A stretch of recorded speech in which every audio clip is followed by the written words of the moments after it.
자, 저희 강의 방향은 철저하게 시험 위주입니다. 또 여기서 플러스해서 여러분이 현장에 나갔을 때 실무 능력에 도움이 되는 방향으로 진행하겠습니다. 저는 오랜 기간 동안 다양한 소방 실무를 경험했기 때문에 제가 여러분에게 이러한 실무 능력 배양에도 도움이 많이 될 것으로 생각됩니다. 또 시험 출제 방향도 앞으로 더욱 실무 위주로 출제가 될 것으로 예상이 됩니다. 자, 그럼 공부하는 요령에 대해서 한번 구체적으로 살펴보겠습니다.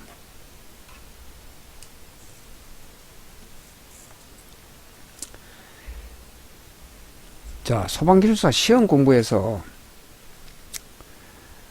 제가 그 10수년 동안 그 연구한 결과 이런 형태로 이제 그 결론이 나왔습니다. 요령이 가장 비중이 높습니다. 시험 공부에서. 그 다음에 노력이고, 그 다음에 기본 지식인데, 여기서 말하는 기본 지식은 소방시설의 구조 원리부터 해서 그 유체역학, 인력학의 기초라든가, 그 다음에 일반 화학 기초, 뭐 이런 정도를 얘기하는 겁니다. 이런 것도 좀 부족하다면, 여기에 대한 기본 지식이 부족하다면, 그것도, 거기에 대해서 또 공부를 하면 됩니다. 그 공부를 열심히 노력하면 됩니다. 그래서, 기본 지식이라든가, 그, IQ라든가 이런 것은, 큰 비중을 차지하지 않습니다. 큰 문제가 되지 않고요. 제일, 이제, 요령과 노력이, 제일 중요한데, 즉, 요령 있게 공부하고, 열심히 노력하면, 뭐, 되는 것입니다. 자, 그러면 이, 소방기술사 그 공부 요령에 대해서 좀 더 구체적으로 살펴보겠습니다.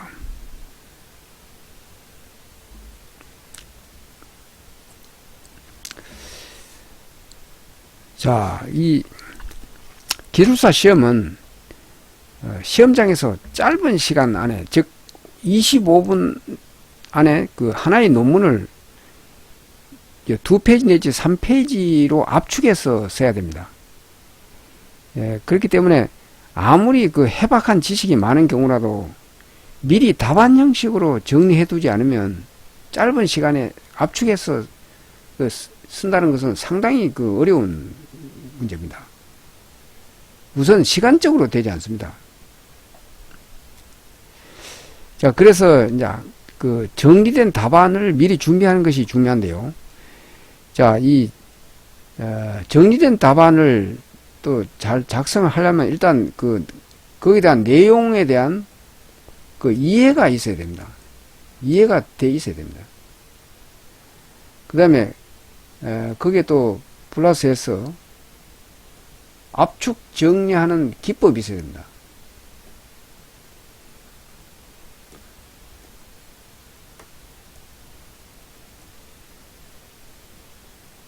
압축 정리하는 기법이 있어야 되는데요. 이 압축 정리하는 기법은 교재에 특히 그 핵심 소방기술사 같은 경우는 그 답안 형식으로 이미 다 돼 있기 때문에 그것을 모태로 해서 연습을 하면은 뭐 별 문제가 없습니다. 충분히 그 압축 정리 기법은 터득할 수가 있습니다. 그 다음에 두 번째로 분량을 적게 해야 됩니다. 이 분량이 너무 많게 잡으면 이 공부하는데 상당히 그 비효율적입니다. 자, 그 쉬운 예로 우리가 기술사 시험 문제는 항상 33문제가 출제가 되지 않습니까? 근데 그 중에서 22문제만 실제 푸는 문제는 22문제란 말입니다. 즉 나머지 11문제는 버리는 문제입니다. 이 버리는 문제를 잘 활용하면 분량이 최소화가 됩니다. 즉 이 너무 깊은 데까지 들어갈 필요가 없다는 얘기입니다. 너무 깊이 들어가 있는 문제는 그 버리는 문제 11문제에다가 포함을 시키면 됩니다. 자, 그 다음에, 세 번째로, 쉬운 문제를 놓치지 마라. 즉, 이 분량을 최소화하는 대신에 그 쉬운 문제를 놓치면 안 되죠. 그 쉬운 문제나 나한테 유리한 문제는 그는 100% 이제 다 이제 써야 되는 겁니다. 자, 이 시험 문제의 그 난이도를 한번 보면은, 기술사 시험 문제의 그 난이도는,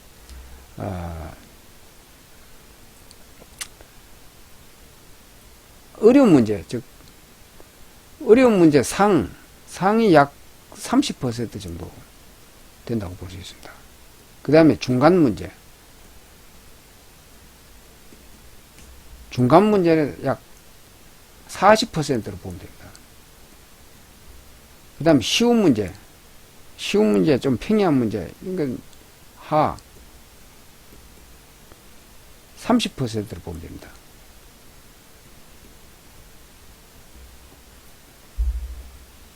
자, 그래서 여기서도 이제 우리가 그 포커스로 맞추는 게 처음부터 이게 상에 대해서 이제 너무 치중할 필요가 없죠. 요 상에 대해서는, 즉 어려운 문제에 대해서는 버리는 문제 11문제에다가 포함을 시키면 됩니다. 그리고 나머지 70%에 대해서는 실제 푸는 문제 22문제에다가 포함을 시키면 됩니다.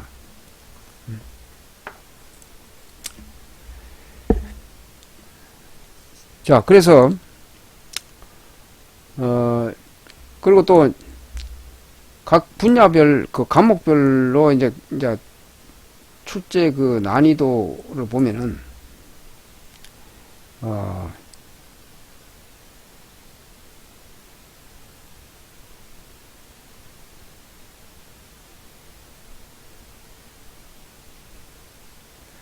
자, 이쪽 방향으로 갈수록 이제 난이도가 높은 겁니다. 어려운 문제입니다. 이쪽 방향으로 갈수록. 그러면 이쪽에 갈수록 이제 쉬운 문제란 말입니다. 그러면 쉬운 문제, 기본적인 문제, 이거부터 먼저 이제 정리를 확실하게 좀 한 후에 그것이 어느 정도 되면 그다음부터 이제 점점 이렇게 범위를 넓혀가면 됩니다. 이렇게 범위를 넓혀가면 됩니다. 그렇게 해야지. 어떤 사람은 보니까 시험 문제 뭐 이쪽에 몇 번 나왔다 그래가지고 이쪽만 쫙 또 파고 들고 또 이쪽에 나왔다 그래가지고 이쪽에 한두 문제 나왔다 그래가지고 또 이쪽에 팔고 이렇게 하는 것은 그 절대 좋은 방법이 아닙니다. 그래서 항상 여기서부터 기본적인 것부터 쉬운 것부터 점점 범위를 확대해 나가는 방법으로 그런 식으로 공부를 해야 그 실증을 덜 느낍니다. 이게 더 효과적이고요. 자, 그 다음에 응용력을 키워라. 자, 이것은 시험 문제가 그 매번 그 교재와 동일하게 이렇게 나오는 건 아니지 않습니까? 교재 내용이 거의 이제 나옵니다만은 거기서 응용을 해서, 즉 이제 변형을 해서 약간 변형을 하고 또는 비틀어서 나오는 문제가 대부분이죠. 그래서 그렇게 비틀어서 나왔을 때 그 응용력을 발휘해서 그 문제를 이제 답안을 작성할 수 있어야 된다는 얘기입니다. 그래서 이것도 내용이 이해가 되면 내용을 이해를 하고 있으면 응용을 또 잘 할 수가 있습니다. 그래서 여러분들이 그 내용을 이해를 하기 위해서 학원에서 강의를 듣는 겁니다. 또 교재를 또 이제 충분히 활용해서 응용력을 키우는데요. 그 이제 교재는 이제 주교재가 있고 주교재를 중심으로 해서 이제 부교재를 많이 이제 활용을 합니다. 부교재는 여기서 이제 부교재는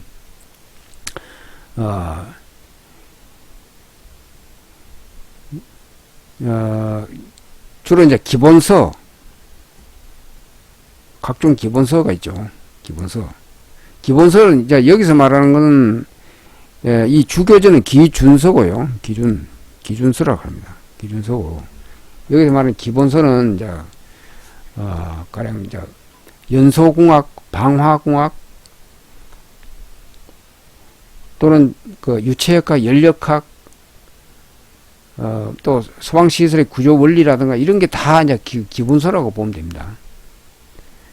그 다음에 또 각종 논문 자료,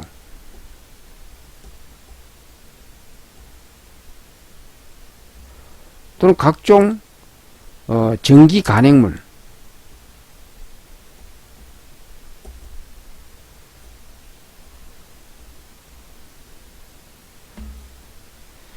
이제 전기 간행물은 자 예를 들어서 그 한국화재소방학회에서 나오는 그 학회지, 정기적으로 나오는 학회지, 또는 한국화재보험협회에서 나오는 그 협회지, 또는 그 한국소방안전원에서 나오는 그 소방기술지, 뭐 이런 것들입니다. 자, 그럼 이런 것들을 이제 부분적으로 찾아보는 식으로 해야 됩니다. 이 부교재도 뭐 처음부터 끝까지 다 공부를 할 수 없지 않습니까? 그 시간적으로 또 되지도 않고. 그래서 주교재를 중심으로 해서 거기에 대해서 좀 이해가 부족한 부분, 이런 부분은 그 부교재를 이제 그 부분만 찾아보는 식으로, 그런 식으로 해야 됩니다. 그래야지 공부가 더 이제 실증을 덜 느끼고 또 효과적으로 할 수가 있습니다. 그래서 이제 이 부교재를 쭉 이제 찾아보면서, 또는 특히 이제 전기 간행물 이런 것을 이제 매번 나올 때마다 이제 쭉 훑어보고, 거기서 다 할 필요는 없고요. 거기서 이제 중요하다고 생각되는 부분, 즉 소방기술사 시험에 좀 관련이 되겠다 싶은 부분만, 그런 게 몇 가지 안 됩니다. 그냥 그런 부분만 발췌를 해서 이제 스크랩을 해서 이제 정리를 해 두는 것입니다. 저도 과거에 기술사 공부할 때 이런 전기 간행물 논문 자료 이런 걸 엄청 많이 봤습니다. 그래서 쭉 보면서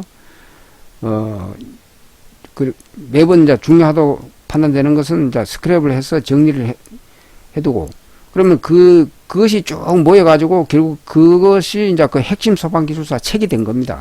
네. 그런 식으로 이제 공부를 해서 응용력을 이제 키워야 되고요. 그 다음에 또 한 가지 중요한 것이 법규입니다. 법규. 자, 이 법규는 기술사 시험에서 점수를 가장 쉽게 얻을 수 있는 과목이고, 또 여러분이 실무에 나갔을 때도 상당히 유용하게 사용되는 것입니다. 여러분이 소방기술사를 취득하게 되면 거의 90% 이상은 소방 설계나 감리 쪽에 근무하게 되는데요. 소방에서 설계나 감리 쪽 업무는 대부분 그 법규와 연관되는 업무입니다. 그래서 이제 기술사 시험에서도 이 법규 문제를 출제할 수밖에 없는 것입니다. 자, 하나 예로 여러분 교재 핵심 소방기술사 불혹편의 법규가 약 150쪽이 되는데, 여기서 매번 최소한 4문제 이상은 출제되고 있습니다. 특히 지난 116회와 118회 때는 각각 8문제씩 출제가 됐습니다. 요 150쪽 안에서요. 자, 이 소방기술사 시험에서 교재 150쪽 분량에서 8문제씩 이제 출제가 되고 있는 것입니다. 즉, 이 150쪽만 공부해 놓으면 실제 풀어야 되는 22문제 중 8문제를 그냥 줍는 거나 마찬가지인 것입니다. 또 여기서 이 150쪽을 다 외워야 되는 것도 아닙니다. 제가 본 강의 첫 시간에 법규를 한 타임을 합니다. 그때 거기서 법규 150쪽 중에서도 더 중요한 부분, 출제 빈도가 높은 부분, 이런 것을 다 선별을 해줍니다. 그러면 거기서 또 압축이 됩니다. 그러면 거기서 또 한 3분의 1로 압축이 됩니다. 그럼 그 3분의 1, 즉 50쪽 정도만 이제 집중적으로 그 암기를 해 놓는다면 충분히 그 법규 시험 문제에 대해서 대부분 90% 이상은 커버가 될 것입니다. 이런 식으로 그 앞으로 그 수업을 진행하면서 공부 요령에 대해서는 지속적으로 그 안내를 해드릴 것입니다.